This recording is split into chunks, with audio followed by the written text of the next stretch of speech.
This is the day where we have 80 jerseys that blend into one blue river. One blue river that flows constantly. The end of the river, the empty end of the sea as one. That's how we roll. Same here for us there. Pray for us! All right, well, hello there, and welcome to the second annual Sarah De La Salle Showcase. It's an amazing opportunity to showcase all of our amazing players and, of course, amazing coaches. Thank you, Justin Allenbaugh, for being here, and, of course, Coach Patrick Walsh. First of all, this is great. Second annual. Tell us a little bit about what's changed in the second year. Why don't you start?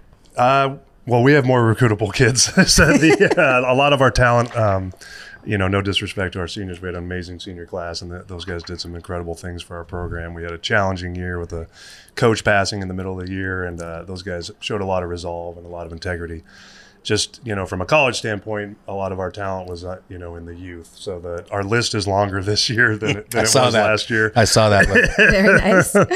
Outside of that, there's not a whole lot new. We're always trying to innovate and everything, but we're sticking to our guns, trying to do things right, and trying to use educational athletics as best we can, and really try to motivate kids to understand the impact that sports can have on their lives. And we're having a great time doing it. It's great to be here. The couple people at De La Salle are like, "Why are we doing it at De La Salle?" I'm like, "Did you see the game last year?" No. Is that what it is? No. The true answer. I'm joking. Yeah, he's joking. Yeah, there is nothing on the game. There's nothing on the game. It was clear. No, it was just an easy way for everyone to quit asking me. Nice. Well, we're happy to have you guys back. No, it's great to be here. I think it's just such a wonderful opportunity for these two teams with wonderful values to come together. Coach Walsh, can you tell us a little about what's changed this year for our team? Well, yes, but I do want to go back to the venue because I think because when we agreed to do this 2 years ago, we agreed to a home and home at the very least. We did. But without giving too much away, there is for the coaches. So if there's any college coaches out there, there is a secret establishment that we go to after the recruiting showcase. It's awesome. That I've heard that was so palatable for the college coaches that even the De La Salle coaches that were there were like, "We're coming back here next year." We had a coaches meeting and we were talking about. I was like, "No, we're going to host." And Maurice Jones-Drew, who coaches with us, and his son's on our team, and he doesn't hedge on his opinions or voice. He doesn't have a problem voicing himself. And he goes, "Really? Yeah. Why don't we go back over there? That was a lot of fun." I was like, "Okay, Maurice, we can go back to the spot."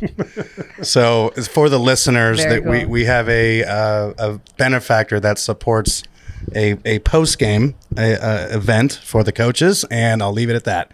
And so it's such a great spot that we're running it back. And I don't know if it's such a good night again. I don't know. We'll see. But anyway, we're a little bit different than I would say De La Salle. I think the roles have inverted in a way.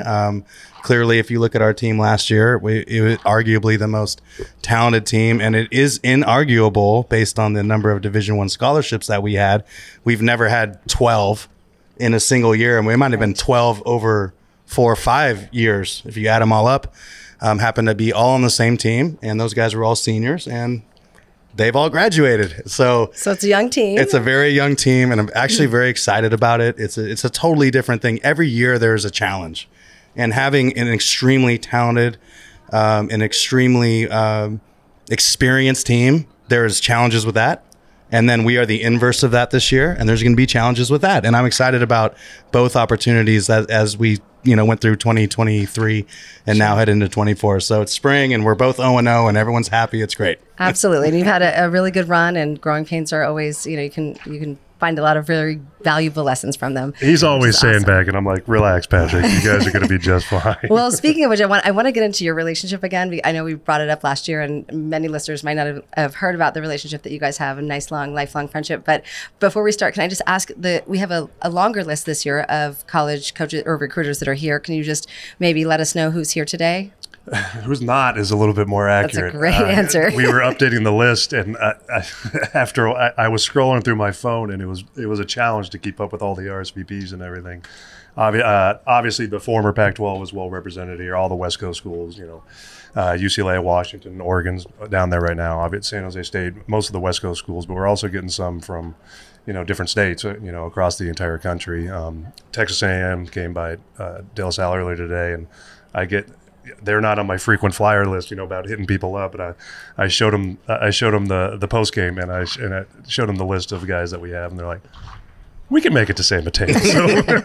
There you go. Yeah, we're best of all worlds. We clearly have amazing players, and the recruiters, they want to go to the after show, but they're here for the players, and it's growing, and that's what we wanted to do is establish something for our kids at Sarah and De La Salle, where two of the unique great NorCal programs come together, provide something that for the parents and the players that get them visible at all levels. UC Davis just walked in, Cal Poly's here. There's Simpson College, Simpson College up in Eureka or Reading. Reading. It's one of our players One of our players is going there right now. One of our seniors. Yeah. Amazing. It's an academic school up in Reading, and they're all excited to come in because they know we have high quality academic kids that can that are great athletes and great young men, and can thrive in an athletic environment at the next level, but they might not be 6'6" or a major Division I. And it's a great opportunity for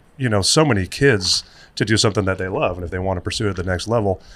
Part of our job and part of our vocation is to try and support that in any way that we can. And this is it's such a great event. I look forward to it every year. And obviously he's a close friend of mine. It's great, great to see him and everybody else. And it's fun. It's like a family event. It's great to be out here, and our kids benefit from it. So it's unique, and it's also it's really enlivening for the kids. All our kids were all. There's a little more pep in their step than a normal spring ball practice. When I saw them, we lifted at 6:30 a.m. this morning. They're just driving so much weight, and they're all stoked. I was like, take it easy, guys. That's amazing. Well, the two of you have such a powerful synergy. Not only as you've done amazing things in the state of California to help get sports back during the pandemic, blah blah blah. We've gone through that. You have a powerful synergy in terms of being good friends and obviously having the same values that you drive into your programs. Can you guys talk a little bit about that for me? Yeah, I'll start with that, and I think you're going to interview two of the reasons for that later, and that's Dennis Allenbaugh and Chick Walsh, and we're cut from the same cloth. And I think if those listeners out there are and our fathers are going to be podcast guests with Amy, and we're actually really excited. I don't know what they're going to say. They might leave here fighting. We'll but see if we run that. Two of the biggest Spartan / Padre fans of all time. Now, my dad is a little bit more connected because he sent 3 boys through De La Salle, and my sister through Carondelet. So anyway, we have the same value system, mostly because of how we were raised, where we were raised, our parents, and then playing for the great Bob Ladouceur at De La Salle. I mean, we're very, very fortunate to be born to these people, and I feel so grateful that we have chosen a vocation. We're not just coaches. I would say we chose a vocation to give back to those kids because of those great men and women that have led us up to this point.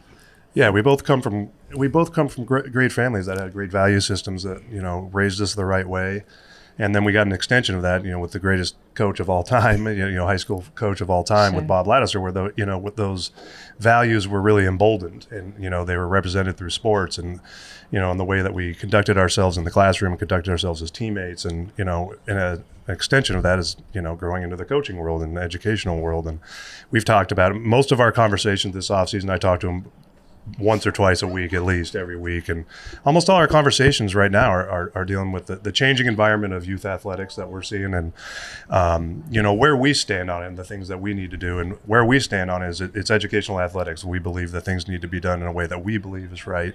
Mm-hmm. We need to challenge our young men. We need to also embolden these kids. And here's another thing: we need to love these boys too. And you can't do that everywhere, and a lot of places don't do that. I'm not bad mouthing anybody else. I'm just saying from where we stand.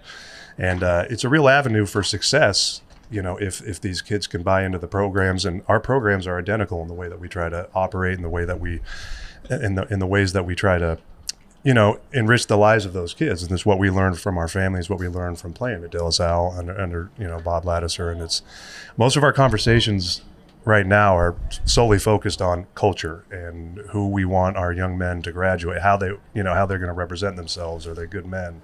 And are we teaching, the values that we hold dear to? Have our values changed? Should we change our values? And our conversation 2 weeks ago, we're like, no, we're going to do it our way. And both of us agreed. We're like, we're going to do what we think's right, and we're going to go, and we're going to have fun doing it, and we'll see what happens. Well, I mean, honestly, you just, in this short time we've been talking, you've talked about, your fathers, and you've also obviously talked about your great coach Ladouceur. I mean, you're standing on the shoulders of great men that have great values. You're both at all boys schools. You're role models yourselves now. You are the coaches that they're going to look back on in future podcasts with my daughter. No, I'm just kidding. But, in the future. So I guess my question next would be, like, how do you, I mean, clearly with events like this is wonderful. You're bringing everybody together. You're showing the camaraderie and the friendship and the respect, the mutual respect for both great teams and both great programs. I mean, how in your individual programs do you promote the athlete and the academic? Well, I think it's important to put them on a stage like this. I mean, to try and get them out there. The great thing is, because Patrick's built such a great thing, there's such a great program over at De La Salle.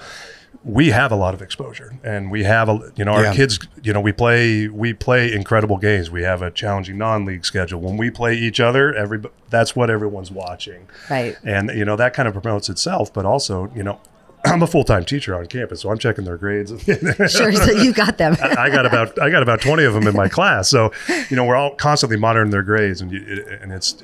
It's a real communication piece with the entire faculty and working with everybody to make sure that, they're young men of, faith, integrity, and scholarship. And that's something that we take very seriously. And if, it's a privilege to play the game. It's not a right. Correct. And, if you have to perform in the right way in the classroom and in the hallways and, when you leave campus as well, in order to, gain that privilege. And thankfully we got great young men. I mean, we really do. If you make it through our program and you make it through our schools, then, you're doing things right. And it's a joy to be able to coach these boys.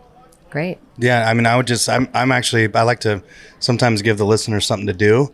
I'm reading a book called Take Back the Game. And it's a really, really interesting read. A lot of things that you would assume, but it is happening in youth sports, but there's data behind it. And youth sports is amateur sports, high school football and below, and the travel ball and the me first generation. And there's so much to unpack because it's harder to live in this generation now. College is more expensive. There's a lot of pressure. So guys like us we talk ad nauseum with it at our level, the head coach is like, how do you balance all this stuff? But I think what never changes is the connections, the relationships, and the love that is built through this great game of football. That's never going to change at De La Salle. It's never going to change at Sarah. Now, maybe some of the challenges of actually doing that, promoting that, have changed, I think. But we're going to have an unrelenting pursuit in that endeavor. Like if we have, we're having our alumni night, our second alumni night, May 11th. Yeah, May 11th at McGovern's, where the guys come back. Like, I remember this last year, just the guys talking about the love that they still have for their teammates. Bang. Bang. And hopefully there's banners in the gym, and hopefully we have more points in the Spartans. But at the end of the day, none of that matters because all that fades. What doesn't fade is true love for another individual. Totally. And I know I speak on behalf of both groups of parents, fans, communities. You guys are amazing. The fact that you keep educated, you keep focused, you keep each family together and thriving. I appreciate your time. I appreciate what you're doing for the boys. And thank you. We are all very lucky. So all right. Thank you very much.